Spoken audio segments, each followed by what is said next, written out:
Good morning, boys and girls. Thank you for joining with me on this, the third Sunday of Advent. Our children's story for the weekend is a book by Max Lucado called Jacob's Gift.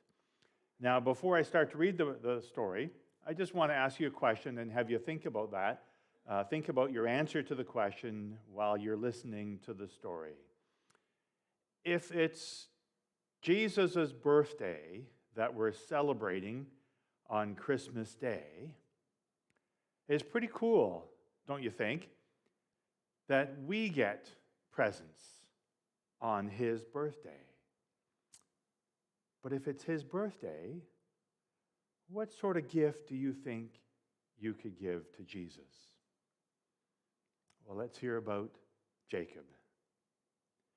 Rabbi Simeon brushed the sawdust off his hands and began untying his apron. "Before you leave today, I have a special announcement."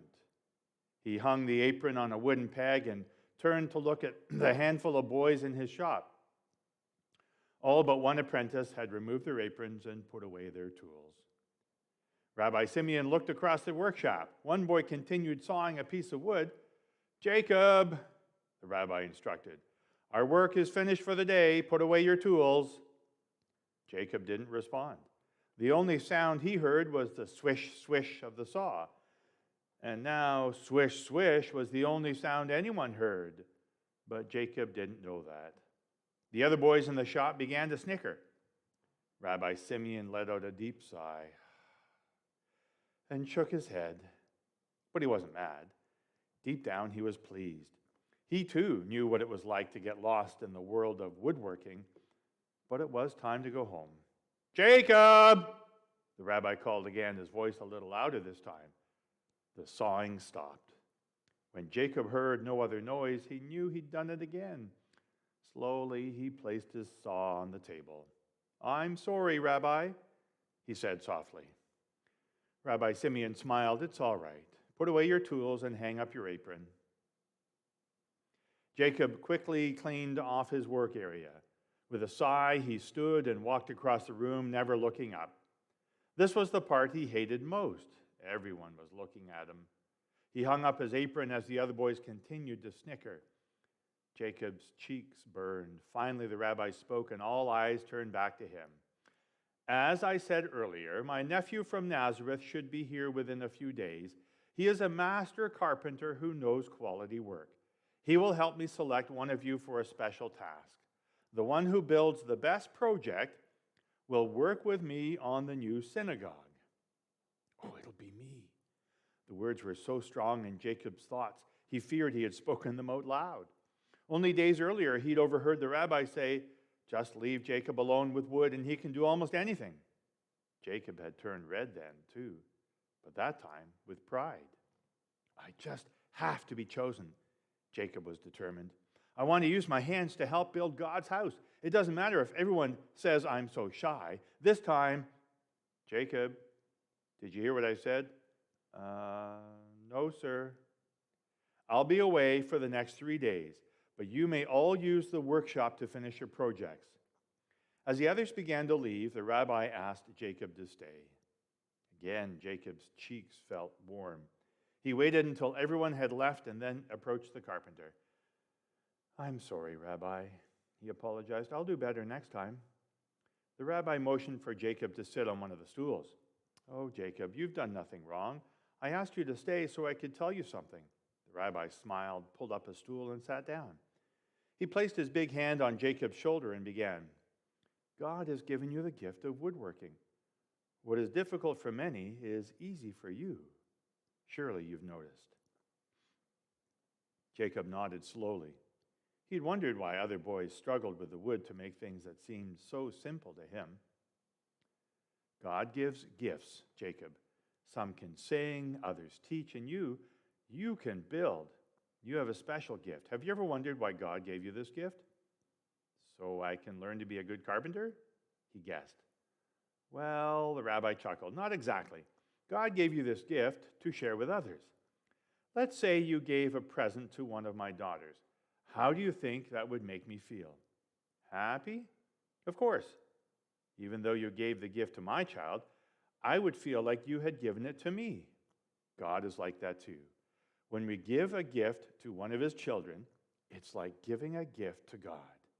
If you ever have a chance to help somebody, remember what I told you. Now, run home. Tell your father that I hope he has an inn full of guests next week. That evening at supper, Jacob's father reminded him of the days ahead. We're expecting a lot of business, son. I'll get up early, promised Jacob. I'll work on my project in the mornings and help you in the evenings. The next 3 mornings, Jacob crawled out of bed while it was still dark and went to the workshop. With a fire going and a lamp burning, he worked hard to complete his project. The other boys laughed when he told them what he was going to build, but now that it was almost finished, they weren't laughing anymore. Jacob was building a new kind of animal feed trough. His would have wheels. He got the idea while watching some men work in the stable next to his father's inn. They loaded a wagon full of hay, rolled it into the shed, and dumped it in the trough. He thought, why not put the wheels on the trough? And that's what Jacob was planning to do. Jacob had returned to the workshop after helping his father at the inn. Rabbi Simeon will be here tomorrow. I must finish tonight, thought the sleepy boy. Jacob looked at the trough and then at the 4 wheels piled on his workbench. So much work still to do. He was so tired. Maybe if I closed my eyes for just a few minutes. In what seemed like the very next moment, a beam of starlight slipped through a crack and fell across Jacob's napping eyes. What? He shouted, startled by the sudden light. Had he slept through the night? Then he looked out and saw the village showered by a gleaming, shimmering light in the sky. Jacob rubbed the sleep from his eyes as he walked outside and toward the star that seemed to dance in the sky near his father's inn. Then he heard a strange sound in the stable behind the inn. Quietly, Jacob crept closer. He looked through a knothole in the stable wall. There, in the tiny crest of straw on the ground, was a baby. Beside the baby knelt his mother, and a man gently covered her with his cloak. The baby must be uncomfortable on the ground, Jacob thought. Quickly, Jacob turned and raced back to the workshop. He stood beside his newly built feed trough. He had measured each board so carefully. He'd cut each piece with skill. He'd oiled it with care. It was the best work Jacob had ever done.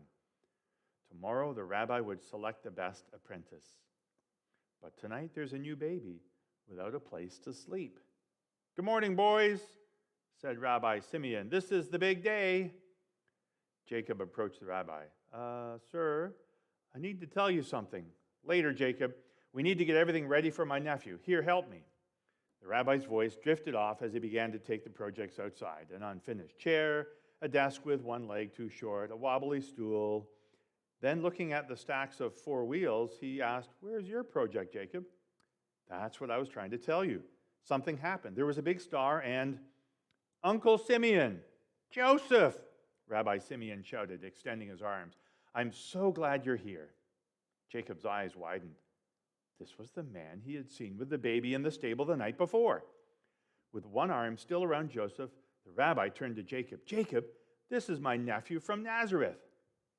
Jacob was too surprised to speak, so Joseph spoke in his place. We've already met, said Joseph, putting a hand on the boy's shoulder. In fact, Jacob gave my newborn son his very first gift. Your son? The rabbi inquired. What son? Where is he? Come and I'll show you. And the rabbi and Jacob hurried behind Joseph. Joseph led them around a curve and down the hill toward the inn. Did you stay at the inn, Joseph? Not quite. It was too full, Joseph smiled. Then where did you stay? Asked Rabbi Simeon. You see, Joseph led them past the inn into the bottom of the hill. There he left the path and turned toward a shelter. The stable? Simeon asked. You kept your baby in a... Joseph smiled and placed a finger to his lips. Quiet, uncle. They're asleep. Follow me. He lowered his head and entered the stable. A cow mooed at the presence of the trio. Joseph stepped next to the trough and motioned for them to approach. When the rabbi and his student looked inside, they saw a beautiful newborn baby. His name is Jesus, Joseph whispered, and he has a cradle fit for a king. Joseph's kindness made Jacob's cheeks turn red, but he felt so good seeing the baby asleep in the feed trough that he had made. Now I see why your project was missing, said the rabbi. And it's the finest project I've ever seen. You'll be the one to help build God's house. But tell me, why did you decide to give your feed trough away? Jacob smiled with delight. I remembered what you said, Rabbi. When you give a gift to one of God's children, you give a gift to God, said Jacob. The rabbi's voice was soft. And so you have, my son, so you have. So, boys and girls, giving gifts to one another is like honoring and giving a gift to God as well. But what sort of gift could we give in honor of baby Jesus, in honor of Jesus, the Son of God, this Christmas time, that we can give, that only you can give from your heart to celebrate him? Thanks for joining with me this weekend, the third weekend in Advent. May the Lord's peace be with you.